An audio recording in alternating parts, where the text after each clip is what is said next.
When it comes to civil rights, there are two things that you need to know when it comes to the APUSH test. Okay, you need to know about the nonviolent movement and you need to know about the Black Power movement. Let's talk about those. Welcome to Freaking History. And if you need a 3, a 4, or a 5 on your AP World, APUSH, or AP Euro exam, I'm the guy to see. The nonviolent movement starts, and there are lots of pieces that roll up to it, but it starts and centers around Martin Luther King Jr.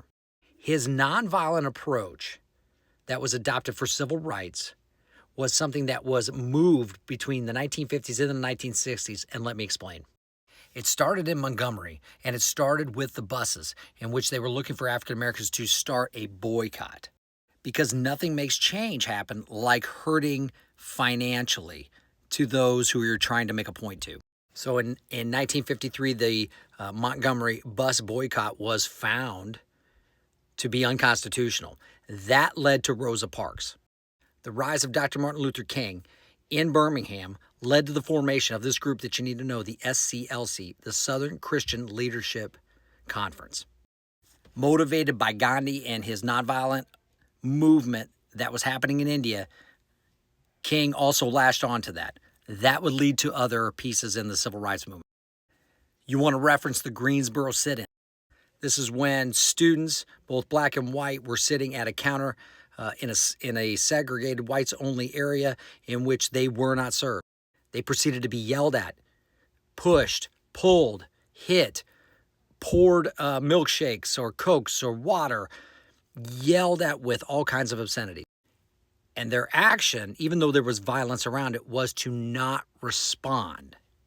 Now, a second group you need to be aware of is CORE, the Congress of Racial Equality, CORE.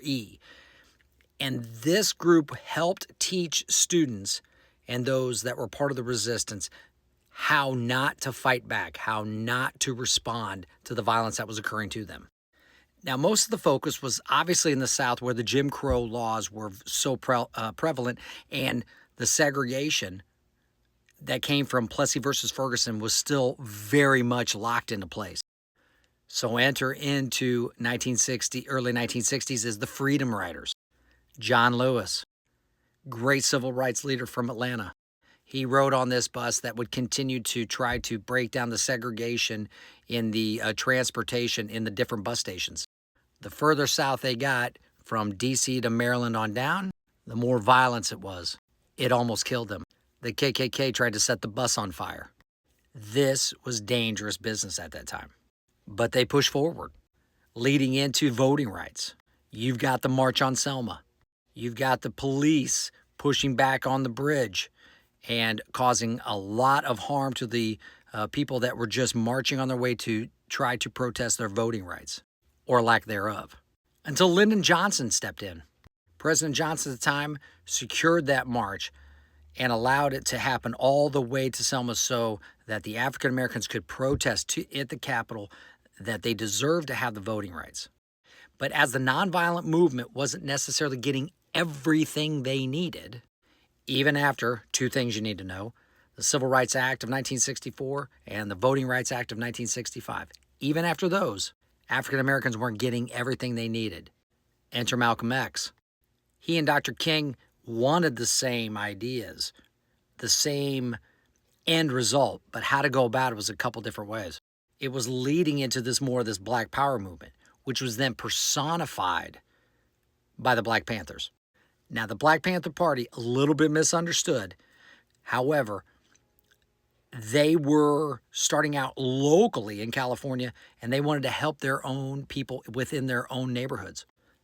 Children having breakfast before school, trying to give females in the neighborhood a place to go for their health care needs. But as it became more political with Huey P. Newton, then they ended up and becoming more interested in the violence of the police against the black community.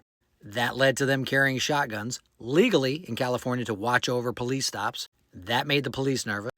They knew they needed to change the gun laws. So in Sacramento, with Ronald Reagan, who was the governor at the time, the Black Panthers show up to talk about what the gun laws are, and they ended up with guns on the floor in Sacramento, and it caused a real ruckus. They became feared, a little bit unfairly, but they also had a militant part of the group. Now, one thing to remember about this Black Power period is that there were leaders that the FBI were not going to let them become a real major part in pushing African Americans and their rights forward. Cointelpro, that's one that was a specific operation by the FBI working with local law enforcement to basically to rid out anyone who might be the Black Messiah, and that included a lot of the folks that were involved with the Black Panthers. So this is why the shootouts became the way they did. This is why the death of Fred Hampton of the Black Panthers was so controversial. It's because the FBI secretly was put a program in that was really under the table that people did not know about and understand, but targeting the African American civil rights movement. So there you have it. You have the nonviolent movement by Dr. Martin Luther King, the Black Power movement. You want to reference Malcom X and the Black Panthers. Now you know your freaking history. Peace.